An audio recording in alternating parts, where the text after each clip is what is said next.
కవిత్వం నిజంగా అమోఘం.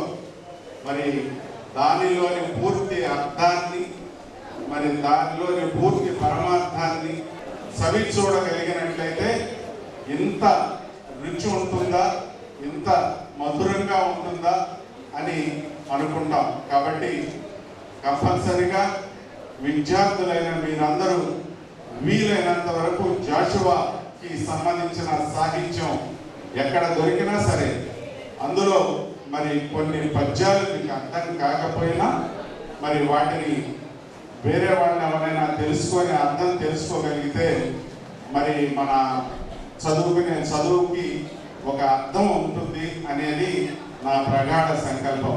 దళిత వ్యక్తులుగా దళిత సమాజంలో ఎటువంటి అస్పృశ్యతను ఎదుర్కొన్నాడు, సామాజిక స్పృహను కల్పించిన మహాకవి జాషువా గారి గురించి మరి ఖండకావ్యాలు అనేక రకాలుగా ఉన్నాయి. దాన్ని మరి అనేక రకాల వారు మరి సమాజాన్ని ఏ విధంగా మేల్కొల్పారు అనే విషయాన్ని గురించి మీరు మరింతగా తెలుసుకుంటారంటే కూడా మేము ఈ హాల్కి వచ్చేటప్పటికి వారికి ఇక్కడ ఎలా ఉండాలి, ఇది ఒక జాషువా గారు ఎవరు, జాషువా గారు మనకి పాఠ్యాంశంలో ఏ గ్రంథం ఏ కవిత్వం రాశారు, గబ్బిలం అనేటటువంటి గబ్బిలం ద్వారా ఆ గబ్బిలం అనేటటువంటి పాఠంలో మనకి లెసన్ ఉందని చెప్పేసి మేడం గారు మరి తెలియజేస్తూ ఉన్నారు మేము వచ్చేదానికి.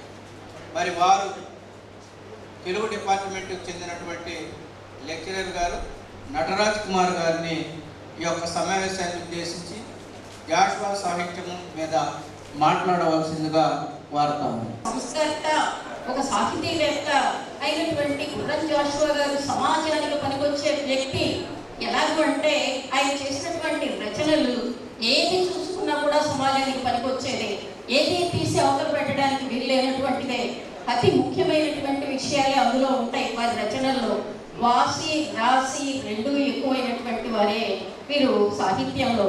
అలాగే ఈయన గబ్బిలం ద్వారా తన సందేశాన్ని శివునికి విన్నవించుకోమని ఒక దళితుడి ఆవేదన ఏదైతే ఉందో ఆ ఆవేదనని ఎంతో చక్కగా గబ్బిలం ద్వారా ఆవిష్కరించారు.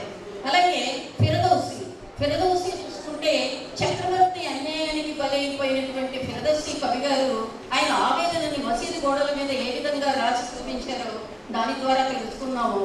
అలాగే ఇంకా ఏది తీసుకున్నా కూడా శ్మశాన వాటి, అది ఒక నాటకానికే పద్యాలుగా పనికొచ్చేటంతటి గొప్ప గొప్ప పద్యాలు అందులో ఉన్నాయి. ఒక అలౌకికత, ఒక ఆధ్యాత్మిక చింతన, ఒక వైరాగ్యం, అన్నీ ఏది కావాలనుకున్నా సమాజానికి పనికొచ్చేటటువంటి ప్రతి అంశము వీరి రచనలో ఉందనడం ఏ మాత్రం అక్షర సత్యాలుగా మనం చెప్పుకోవచ్చు. నాటికి నేటికి ఎప్పటికీ మీ విద్యార్థులందరూ ఇందులో నేర్చుకోవాల్సిన విషయాలు చాలా ఉన్నాయి. వీరి రచనలను చదవడం తప్పనిసరి.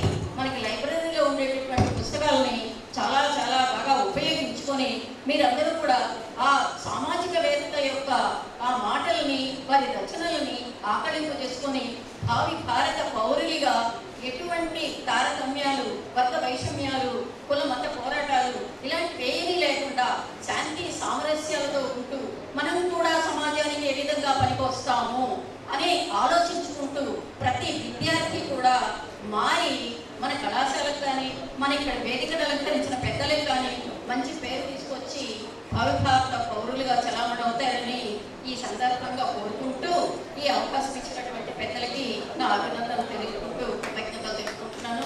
మంత్రివర్యులు డొక్కా మాణిక్య ప్రసాద్ గారు సన్మానిస్తారు.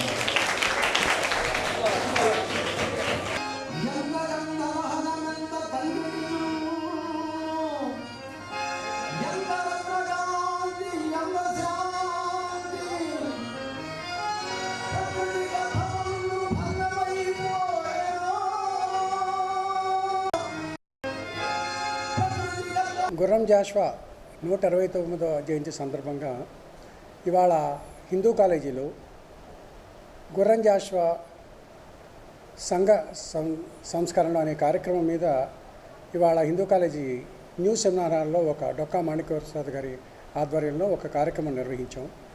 మేము ఆల్రెడీ దీంట్లో పిల్లలకి వ్యాసరచన పోటీలు అవి కూడా కండక్ట్ చేసాం. యాక్చువల్గా ఇది ఒక 1 వీక్ ప్రోగ్రామ్. ఈసారి ఈ ప్రోగ్రామ్ని ఏంటంటే అన్ని కాలేజీల్లో చేయాలి అని చెప్పి ఎక్కువగా మాణిక్యవర్మ సార్ గారు ఆలోచించారు.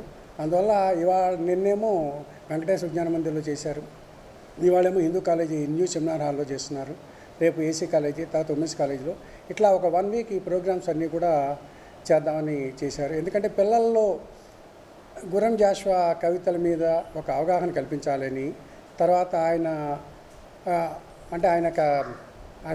సంఘ సంస్కృత అసలు ఎలా అయ్యారు, ఆయన కవితల్లో ఎలాంటి పదజాలం వాడారు, ఆయన రాసిన గబ్బిలం అనే ఒక కవిత్వం కానీ వీటన్నిటి మీద కూడా పిల్లలకి ఒక అవగాహన కల్పించడానికి ఈ ప్రోగ్రాం అనేది మేము హిందూ కాలేజీలో కూడా నిర్వహిస్తున్నాము. దానికి మేము Hindu college management, staff, students అందరి తరఫున కూడా ఈ గుర్రం జాషువా యువజన సంఘం కానీ వీళ్ళందరికీ కూడా మేము ఏంటంటే ఒక ధన్యవాదాలు తెలుపుకుంటున్నాం. Thank you.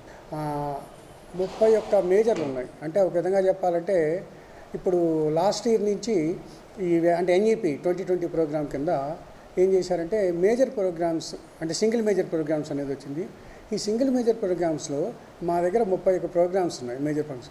ఐ థింక్ అంటే ours is the only college running 31 majors, అంటే 31 మేజర్ నడుపుతున్న మాది నేను అనుకోవటం అంటే మా కాలేజ్ ఒకటే అనుకుంటాను. మాకు అంటే ఈ మేజర్ సిస్టమ్ వచ్చిన తర్వాత చాలా ఏంటంటే కాలేజీల్లో స్ట్రెంత్ బాగా తగ్గిపోయింది, ప్రవేశాలు తగ్గిపోయినాయి అన్నారు. మాకు లాస్ట్ ఇయర్ ఆల్మోస్ట్ 645 వరకు వచ్చారు. ఈ ఏడాది కూడా ఇప్పుడు 3 ఫేజ్లు అడ్మిషన్స్ అయిపోయినాయి. ఈ 3 ఫేజ్ అడ్మిషన్స్లో కలిపి కూడా మాకు మోర్ దాన్ 600 వచ్చారు. ఇంకొక స్పాట్ అడ్మిషన్స్ మేనేజ్మెంట్ కూడా ఉంటుంది. అంటే మేము ఈసారి కూడా ఒక 650 మంది 700 మధ్యలో స్టూడెంట్స్ వస్తారని అని అనుకుంటున్నాం. మేము పెట్టే ఈ ప్రోగ్రామ్స్ అన్నీ ఎలాంటివంటే యాక్చువల్గా మేము పెట్టిన మేజర్స్ అన్నీ కూడా పిల్లలకి జాబ్ ఓరియంటెడ్గా ఉండే మేజర్సే మేము పెట్టాం. అంటే ఫర్ ఎగ్జాంపుల్ ఏంటంటే అగ్రికల్చర్ అని, హార్టికల్చర్ అని, సాయిల్ సైన్సెస్ అని, అలాగే ఆర్టిఫిషియల్ ఇంటెలిజెన్స్ కానీ, మెషిన్ లెర్నింగ్ కానీ ఇవన్నీ కూడా మేము అటువంటి ప్రోగ్రామ్స్ పెట్టాం. అంటే మేము పెట్టిన ప్రోగ్రామ్స్ ఎలా ఉంటాయంటే బయలాజికల్ సైన్సెస్కి ఉపయోగపడేటట్టుగా, కంప్యూటర్ సైన్స్కి ఉపయోగపడేటట్టుగా, అలాగే మాకు ట్రెడిషనల్ కోర్సెస్ కూడా అంటే mathematics major, physics major, chemistry major, అన్నిటికంటే ముఖ్యంగా మా దగ్గర ఏంటంటే జియాలజీ మేజర్ ఒకటి ఉంది. అంటే జియాలజీ అనేది ఈ చుట్టుపక్కల పరిగణాల్లో ఏ కాలేజీల్లో కూడా లేవు, మా కాలేజీలోనే రన్ చేస్తున్నాం. ప్లస్ మా కాలేజీ జియాలజీ మ్యూజియం అంటే నేను పిల్లలందరికీ కూడా చెప్పవలసింది ఏంటంటే ఎప్పుడైనా మీకు వీలు పడినప్పుడు ఒకసారి హిందూ కాలేజీకి వచ్చి మా జియాలజీ మ్యూజియంని విజిట్ చేయండి. ఎందుకంటే మా జియాలజీ మ్యూజియం అనేది ఆల్మోస్ట్ స్టేట్లోనే definitely one of the best museums. మా క్యాంపస్లోనే జియాలజీ డిపార్ట్మెంట్లోనే ఉంటుంది. మీరు 10 to 5 పిల్లలు ఎప్పుడైనా రావచ్చు, ఎప్పుడు వచ్చి విజిట్ చేసినా కూడా విజిట్ చేయడానికి అవకాశం ఉంటుంది. కాబట్టి మేము ముఖ్యంగా పిల్లల్ని కోరుకునేది ఏంటంటే రండి, వచ్చి ఒకసారి విజిట్ చేయండి. విజిట్ చేసిన తర్వాత మీరు ఒకసారి చూస్తే మీకు అర్థమవుతుంది. మా జియాలజీలో రకరకాల అంటే స్టోన్స్ కానీ, జెమ్స్ కానీ రకరకాలుగా చాలా మంచి మంచివి అంటే ఓల్డ్ ఉన్నాయి. తర్వాత ఇంకొకటి ఏంటంటే జియాలజీ కోర్స్కి చాలా వైడ్ ఆపర్చునిటీస్ ఉన్నాయి. అంటే మీరు కాంపిటేటివ్ ఎగ్జామ్స్కి వెళ్ళాలన్నా సరే జాగ్రఫీ కానీ వాళ్ళు ఎక్కువ మంది జాగ్రఫీ తీసుకొని రాస్తున్నారు, సో అలా ఉపయోగపడుతుంది. ప్లస్ మా జియాలజీలో ఇంకోటి ఏంటంటే అవుట్పుట్ తక్కువ ఉంటుంది. అవుట్పుట్ అంటే బయటికి వెళ్ళే వాళ్ళు తక్కువ ఉంటారు కాబట్టి మా నుంచి వెళ్ళిన స్టూడెంట్స్ అందరూ కూడా చాలామంది ఎక్కడంటే పాండిచ్చేరిలో, సెంట్రల్ యూనివర్సిటీలో కానీ, ఐఐటీస్లో కానీ చాలామంది స్టూడెంట్స్ సెలెక్ట్ అయ్యారు. మా ఓల్డ్ స్టూడెంట్స్ మాకు గోసాన్ అని ఒకటి ఉంది. అంటే యాక్చువల్గా అది జియాలజీ ఓల్డ్ స్టూడెంట్స్ ఆర్గనైజేషన్ ఉంటుంది. ఆ ఆర్గనైజేషన్లో మాకు అందరూ కూడా ఏంటంటే NRSAలో డైరెక్టర్స్గా ఉన్నవాళ్ళు, వాళ్ళందరూ చాలా పెద్ద పెద్ద పొజిషన్స్లో ఉన్న వాళ్ళందరూ కూడా ఉన్నారు.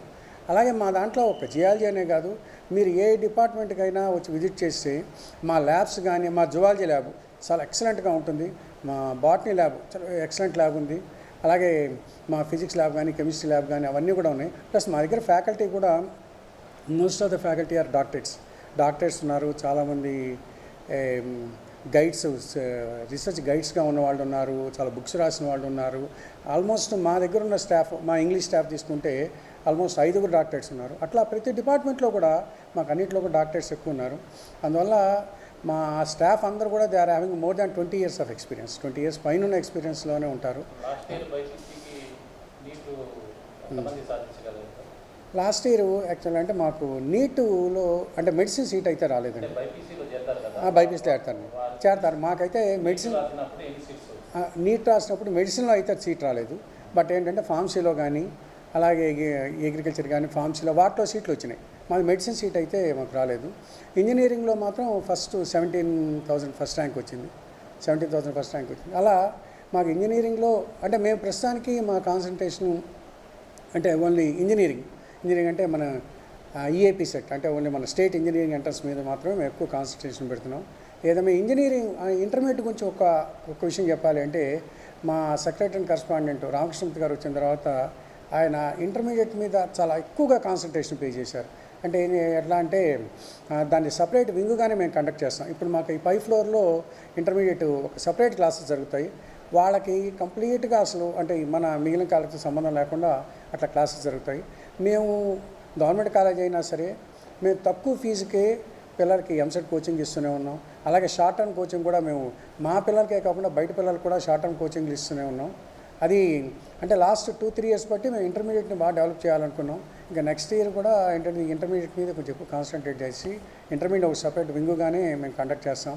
అందులో నేను 10th క్లాస్లో చదివే పాస్ అయ్యే స్టూడెంట్స్ కూడా చెప్పేది ఏంటంటే ఒకసారి రండి, మీరు కాలేజీలో ఎంక్వైరీ చేసుకోండి. అంటే మేము చెప్పే మాటలు వినమని మేము చెప్పం, కానీ కాలేజీకి రండి, ఎంక్వైరీ చేసుకోండి. ఎంక్వైరీ చేసుకొని మీరు సాటిస్ఫై అయిన తర్వాతే జాయిన్ అవ్వమని మాత్రం నేను తల్లిదండ్రులకు కానీ పిల్లలకు కానీ ఒక మా కాలేజీ ప్రిన్సిపాల్గా ఒక విజ్ఞప్తి చేస్తాను. మడక ఏ విధంగా సాక్రిఫైస్ చేస్తుందో అది వర్ణించాడు. అదేవిధంగా మగవాడు ముఖ్యంగా చిన్న కులాల్లో పుట్టినవాడు, అసమానంతో పుట్టేవాడు, అలాగా బీసీలుగా ఎస్సీలుగా పుట్టే మగ వాళ్ళ పరిస్థితి ఏముంటుంది సమాజంలో, తెలివితేటలున్నా ఏ విధంగా అగౌరవానికి ఉపయోగిస్తారు, ఏ విధంగా అధిగమించి అందరినీ ప్రేమించాలి. ఆయన అధిగమించి ఎవరినో శత్రువులుగా చూడలేదు, అది తప్పని చెప్తూనే అందరినీ ప్రేమించే ఒక గుణాన్ని ఆయన మనకు నేర్పించారు. అందువల్ల సంస్కరణ అనేది ఏదైనా ఉంటే తెలుగు సాహిత్యంలో అది జాషువా గారితోనే మొదలవుతుంది. సమాజాన్ని మార్చాలి. ఈరోజు ఈ 76 సంవత్సరాల్లో ఈరోజు ఈ దశకు వచ్చారు. 75 సంవత్సరాల క్రితం, ఒక 100 సంవత్సరాల క్రితం అక్షరమే లేదు. చాలా సమాజంలోని 70-80% ప్రజానికి అక్షరమే లేదు. 100 సంవత్సరాలు అక్షరం లేని సమాజానికి జాషువా లాంటి వాడు చదువుకొని, జాషువా లాంటి వాడు సమాజంలో ఈ ప్రక్రియ, ఈ పద్య ప్రక్రియ ఇందాక వాళ్ళు పాడుతున్నారు పెద్దలంతా, బాబురావు, మన చంద్రపాలు, మన పెద్ద ఆయన వాళ్ళంతా పాడుతున్న పద్య ప్రక్రియ గ్రామాల్లో చాలా అద్భుతంగా, మరి ఒక గొడ్డు రాసుకునేవాడు వ్యవసాయం చేస్తున్నారు, ఇచ్చోటనే అనే పద్యం వాడుకుంటూ తన్మయం చెందుతూ ఉంటారు. ఆ పద్యానికి అంత ఊపిచ్చింది జాషువా. ఆ ప్రక్రియ గత 100 సంవత్సరాల క్రితం సమాజంలోని ఈ వర్గాలకు చెందిన వాళ్ళు ఎవరు రాయలేరు. అది బాగా నిష్ణాతులు, పండిత వంశంలో పుట్టిన వాళ్ళే రాయగలరు, మిగతా వాళ్ళు రాయలేరంటే ఆ ప్రక్రియనే. అప్పటికే వచన కవిత్వం వచ్చి జాషువా గారి బాగా సాహిత్యం రాసేయడానికి వచన ప్రక్రియ బాగా విజృంభిస్తూ ఉంది. కానీ ఆయన పద్య ప్రక్రియను ఎందుకు ఎదుర్కొన్నాడంటే అదేదో పెద్దవాళ్ళదే కాదు, ఎవరైనా జ్ఞానం ఉన్నవాడు, కెపాసిటీ ఉన్నవాడు ఎవరైనా రాయొచ్చు, నేను కూడా రాసి చూపిస్తానని సరళమైన తెలుగులో, అత్యద్భుతమైన తెలుగులో రాసి ఈరోజు 100 సంవత్సరాలైనా జాషువా గారి పద్యం బతికింది, కానీ మరి ఎవరి పద్యాలు నిలబడలేదు, ఎవరి సాహిత్యం నిలబడలేదు. అందువల్ల జాషువా సాహిత్యానికి ఆ ఊపు ఉంది, ఆ సాధికారత్వం ఉంది, ఆ రిలవెన్స్ ఉన్నది. అలాంటి గొప్ప సాహిత్య ప్రక్రియను ఎన్నుకున్నాడు. అందువల్ల ఎవరి మెరిట్ అనేది ఎవరి సొత్తు కాదు. మహిళలు కూడా మెరిట్ సాధించి, మహిళలు కూడా అత్యున్నతమైన స్థానం. ఈరోజు అమెరికన్ ప్రెసిడెంట్ ఎన్నికలు జరుగుతూ ఉంటే ఆ డిబేట్ చూస్తే ట్రంప్కి కమలా హారిసన్ మధ్య జరుగుతున్న డిబేట్ చూస్తే కమలా హారిసన్ మాట్లాడుతుంటే అతను ట్రంప్ బగ్గులు చెప్తున్నాడు, భయపడిపోతున్నాడు. అతను అప్పటివరకు ట్రంప్ అని ప్రపంచం అంతా ఎదురు చూస్తుంటే కమలా హారిసన్ చిరునవ్వుతో అతన్ని కొట్టుపారేస్తుంది. అంటే ఒక బ్లాక్ స్త్రీ, ఒక నల్ల జాతికి చెందిన స్త్రీ తన యొక్క మెరిట్ ద్వారా ఆ వైట్ అహంకారానికి, ఆ తెల్ల అహంకారానికి ఏ విధంగా దెబ్బ కొట్టిందో మరి ఈరోజు సమాజంలో చూస్తాం. ఆ రోజు జాషువా కూడా ఈ పద్య ప్రక్రియ, ఈ సాహిత్య ప్రక్రియ, ఈ అవధానాలు, శతావధానం ఎవరు చేయలేరు, ఇది మేమే చేయగలమని పండిత వంశాలు వాళ్ళు పెద్దవాళ్ళు అనుకుంటుంటే కాదు, నేను కూడా చేయగలను, నేను కూడా మీకంటే గొప్పగా పద్యాన్ని చెప్పగలను, మీకంటే గొప్పగా శతావధానం చేయగలను, మీకంటే గొప్పగా అష్టావధానం చేయగలని చేసి నిరూపించి సమాజంలో ఒక అస్పృశ్యుడు కూడా, ఒక అంటరాని కులంలో పుట్టినవాడు కూడా అద్భుతమైన సాహిత్యాన్ని సృష్టించగలడు.